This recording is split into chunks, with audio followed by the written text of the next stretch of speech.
Welcome to 23 ABC News for a special report. The Kern County Fire Department giving an update on the status of the damage out in Ridgecrest following the 2 earthquakes this week. We're waiting for them to get started, but let's take a look at some of the damage that we're getting into our newsroom. Some images of the damage in Ridgecrest.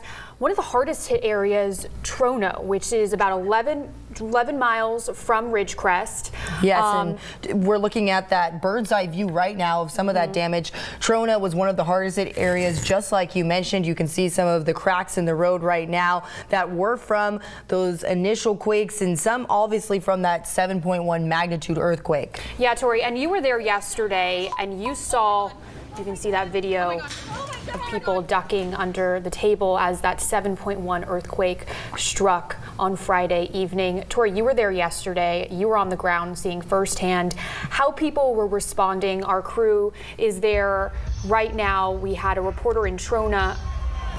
Exactly. We had Scott out there who's been out there all morning long. He actually went inside of the home, and you're taking a look at video right now from the Fox Theater when Bakersfield residents were feeling that 7.1 magnitude earthquake right in downtown Bakersfield. And you can see that that concert was interrupted.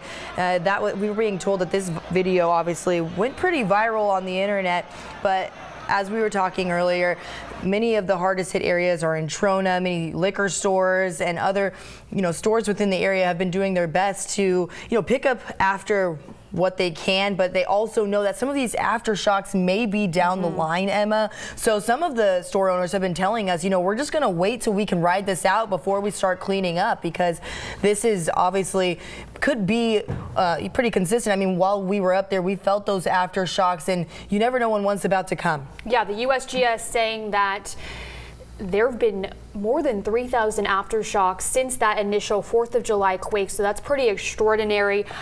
With this press conference, hoping to get an update on how many structures are damaged, how extensive that structure damage is.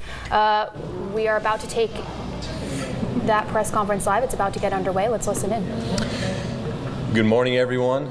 My name is Andrew Freeborn. I'm the Public Information Officer for the Kern County Fire Department, and I've been working as the Public Information Officer under the unified command of the Ridgecrest Police Department and the Kern County Fire Department, as we've been here to support the city of Ridgecrest, Trona, and the other surrounding communities throughout the events, starting with the July 4th earthquake. So as in the past press conferences, we will have a couple of speakers, and we ask that you would please hold your questions until after they've had a chance to speak. And then after they've spoken, we will have some time briefly for question and answer. And then we will also have a little bit of time afterwards for one-on-one breakouts for you as well. So now let's please give our attention to the Ridgecrest Police Department Chief McLaughlin.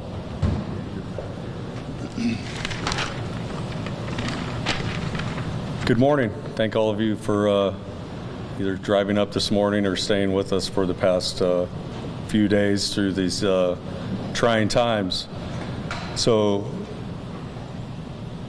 as for the law enforcement side of this incident command, right after the 7.1 and the 6.4, the law enforcement, we were extremely inundated with calls for service, and after those calls calmed down, we transitioned into then keeping our community safe and inundating the streets with several patrol officers. Now that has calmed down, now it is time for recovery. So we will now move into the recovery process. However, we will still continue to actively patrol and keep our community safe. From our public works side, the information as far as infrastructure goes, I can report all of our roads and concrete, such as sidewalks, gutters, have been inspected, and all of our roads are in good condition, and you can travel upon all of them. Our wastewater treatment facility is fully operational. Our transit system will resume normal operations tomorrow. Our water system is fully operational. There is no need and has not been a need through any of this to boil water and has not gone down at all. All leaks have been past any customer service and has maintained structural integrity throughout. Now, what is going to happen today? At 1600 today, we're going to hold a town hall meeting at the Kerr-McGee Center right across the way here, where we will have representatives that will talk about what we need now in the recovery process. We will also be putting out a press release here very shortly. We will have flyers as well as posting on Facebook pages through the city. We're reaching out to the Navy to put it on their social media as well as the city's webpage.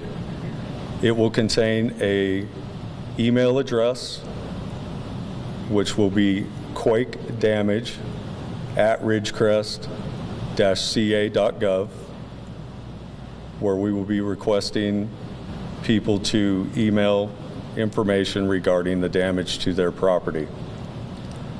Also on there will be phone number and instructions of what is needed to be put in that email, or if you call in, what information they're going to need. Also, what we are bringing in is spiritual,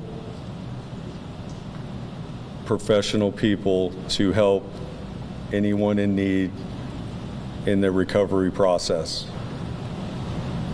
To get back to a normal life, it is important that we get the help that we need to move past what we've all experienced and get back to a normal life. There is a lot of people to thank. Kern County was amazing throughout. There's so many agencies and throughout Kern County. I'm just going to leave it right now as a whole. I will thank them individually through a press release that I will release. I don't want to take up too much time here, as well as all the other agencies. But I have to thank the EOC in Bakersfield, Georgiana Armstrong and her people, Cal OES, Kern County Fire Department. There's just a number, but that man right there, Andrew, he's kept me sane through this whole thing, so thank you, Andrew. And first and foremost, the men and women of my house, so thanks. Thank you very much, Chief McLaughlin. Thank you. Now let us turn our attention to Kern County Fire Department Battalion Chief Denicio Mitchell. Good morning, ladies and gentlemen. Denicio Mitchell, Kern County Fire, Battalion 7. Still in Unified Command with Ridgecrest PD, Chief McLaughlin over here. I just want to go over today's current situation as far as fire is concerned. We're kind of transitioning our operation. Things are starting to slow down, which is nice. So what we're doing currently starting today was we transitioned a lot of our first initial response units back into their home units, home stations. Kern County Fire is resuming normal operations. We're taking back over operations within the city. But with that being said, we have placed a lot of our cooperating agencies that responded, our Office of Emergency Services equipment, our special equipment into active ready reserve. So they're still here within the Ridgecrest city limits. They're ready to go in case we do have something that presents itself in the shape or form of any kind of natural disaster, but they're ready to go. So we do have a big presence of emergency services still here as far as the fire side is concerned. We have approximately 107 special ops crew members from 8 fire departments from down south. That was initially sent due to our chief requesting help initially with that 7.1 earthquake that happened. We received that help quickly, so we're very thankful for that. Currently, those men and women are still here today supporting our mission and standing by in case we do have any further need for them. So like I said, we've transitioned. We're kind of waiting, seeing what's going to happen, but we do have personnel here ready to go in case something happens. Moving on from that, I just want to take some time to thank a lot of the people that were important for the operation that occurred after that 7.1. As I said, Kern County Fire Department was ready to go. We had people there instantly working on incidents, working structure fires, all hazards of all kinds. So yes, we were there first initially, but it did take the help of others. It was important. I know our command staff, our chief, was already making calls to the Office of Emergency Services. I know RPD still had, in effect, still a command center and stuff set up from the previous earthquake we had experienced. So things were already in place, and so we had to reach upon to mutual aid quickly. It got there quickly. I know we already had units arriving from down south within the first couple hours to assist with the gridding out and the searching of the city. So I just want to thank the Office of Emergency Services, Orange County Fire, LA County Fire Department, LA City Fire Department, Fresno City, Bakersfield City also sent us some equipment, which is nice, our brothers and sisters right here from Bakersfield. And then moving on from that, our Emergency Communication Center, ECC, they received an inundation of calls during that time frame. So as always, we're out there in the field doing stuff, but without them taking those calls, letting us know where we're going, the information, the type of calls we're looking at, and what necessary equipment we need to take, we wouldn't be able to do our job. So we're very appreciative for that. As not only were they handling the quake, I mean, they're still responsible for the county as well. So obviously things are going on to the realm of emergency services throughout the county. Logistics and plans and support. We wouldn't be able to do it with their help behind the scenes. Our guys can only do so much. They need to have support, rehabilitation. We had fire camps set up to the extent of being supported to our men and women who need to rest while others are on the lines. We have an amazing logistical support unit within our department, so I want to thank them for stepping up and taking care of not only us, but our fellow partners from mutual aid cooperating agencies. And then to support, we actually had people coming off duty who live here within the city of Ridgecrest trying to assist our guys on the front lines any way they could. So I want to say thank you to our first responders who answered their phone when I know they probably were home with their families and decided to come in and assist their brothers and sisters, and for the greater purpose of assisting the city through an emergency. Then I also want to reach out to Chief McLaughlin. I just want to say it's been great working with him. His staff, they've been very professional, very informative, very cooperative. It's been a pleasure working with his team, having the Unified Command and run the OC out of here. I know this operation, even though it was at a high magnitude and huge potential, I feel like there was a great calm in the room with the professionals we had there and the services they provided. So I just want to thank Chief McLaughlin for his help through this incident, and to your staff and everyone else involved. It went smoothly as far as I'm concerned. I believe we had a great impact, a big incident, but I do believe first responders and those assisting first responders stepped up, and I thought we handled this incident very effectively. And then lastly, to the Emergency Operations Center and the DOC, we opened up our 2 centers, which helped occupy our department business and then also the county business. It was very important to make sure that communication was going between the incident, between our local emergency operations center to our county emergency operations center to our department as well. So there was good comms going between all 3 of those entities, and that was another part of our success, making sure we had adequate resources and projecting forward for the plan moving forward. Next, as the chief had stated, we're kind of moving towards recovery aspects of things. So we do have that town hall meeting set up at 1600 at the McGee Center. So it'd be important for the public to attend if they have questions, concerns, or how we move forward from there. I just want to thank all first responders for stepping up in this. I know this was a big event, but I'm proud of you guys. I'm proud for the work we did, and I know we're successful in the operation. And any time that we can, go through a 7.1 earthquake and we do not report a fatality, a major injury, did not suffer structural damage that was of significance, I want to say that's a blessing and a miracle. So thanks again for everything, and thanks for being here today.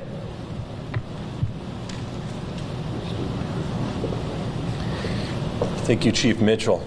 And as a public information officer, I can echo many of the same things. The Ridgecrest Police Department has welcomed everyone into this city so graciously. It has been very moving, actually, to see how them and their families have welcomed everyone into this community. Before we get into the question and answers, I wanted to just briefly state the importance of community risk reduction. For those within Kern County, we're continually reminding ones to sign up for Smart 911, to sign up at readykern.com. These are the things that will help our dispatchers. These are the things that will notify you in case of an emergency through automatic notification systems.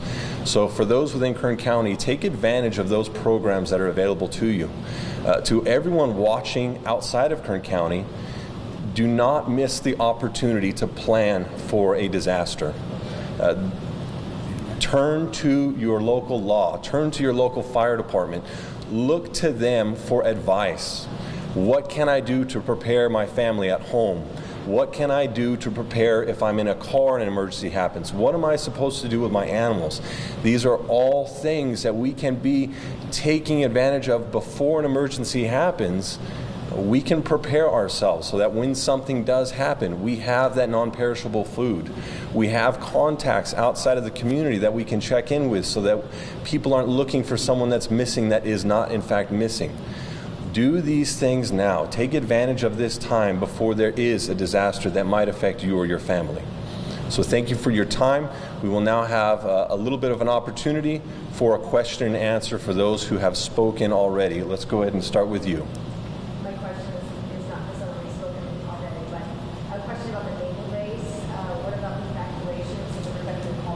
Okay, so we don't have a representative from them here at the moment, but as I'm aware that they will have someone at the town hall meeting that will be answering those type of questions. Thank you. Question here, Emma.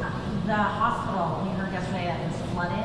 What was the cause of the flooding and how was it doing in terms of getting it back on the way? Once again, we don't have a representative from them here to speak on the specifics of that, but I do understand from having toured that facility yesterday that they did have some water leaks, as you said, at different areas throughout the hospital that they were actively working to address and get those things taken care of. Thank you. Question here. Did the water supply problem in Toronto get fixed?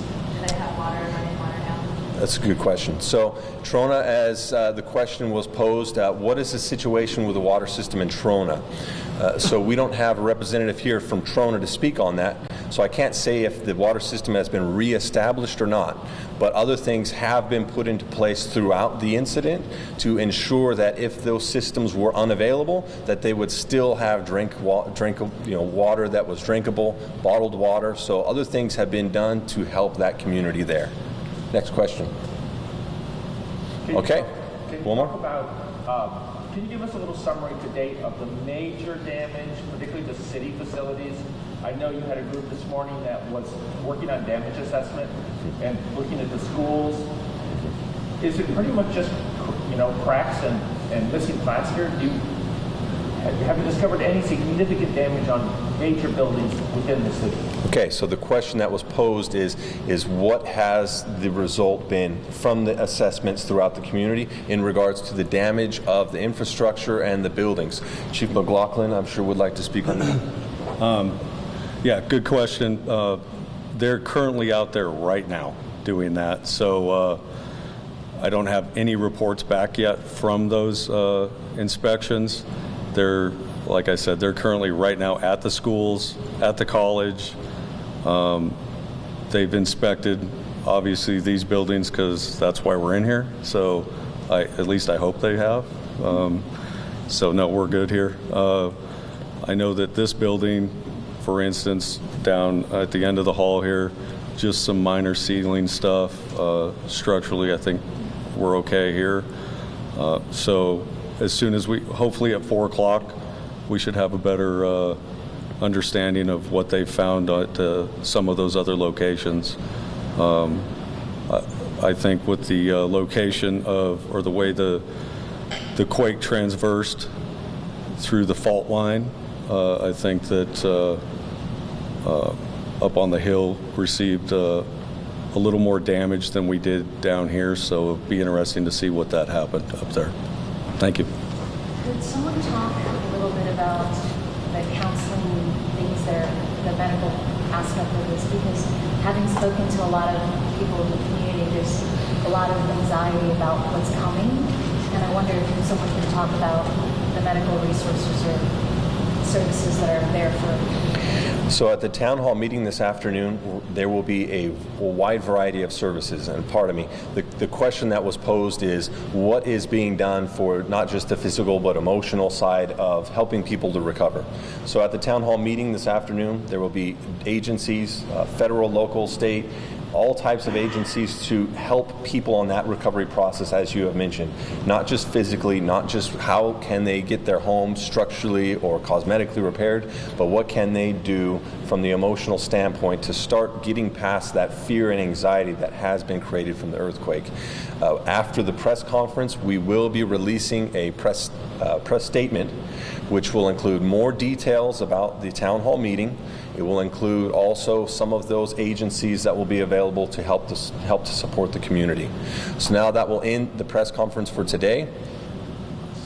Pardon me, I spoke out of turn. The Chief McLaughlin would like to speak. Yeah. So, as Andrew said, the last thing that I would like to say is thank you to all the media that has been here throughout.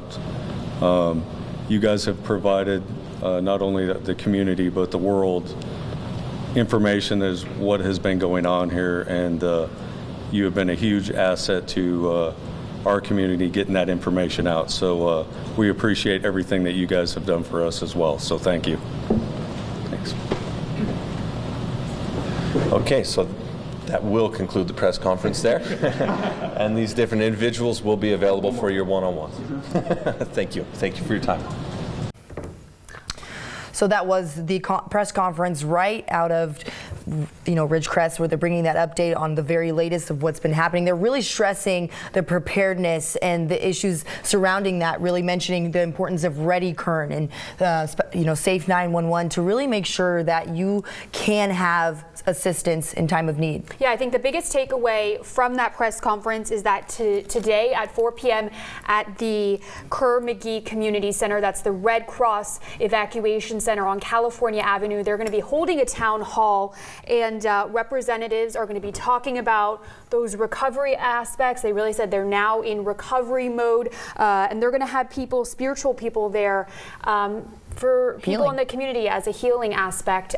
So they also mentioned those crews that they're going to have on standby. They said they're going to have 107 special operations crews on standby in case another earthquake does strike in that area. Yeah, and they are still assessing structural damage. They say they have crews out there inspecting right now schools, other government buildings, and potentially later on today, this afternoon, as they hold that town hall, they'll have more of an update on just how extensive structural damage is.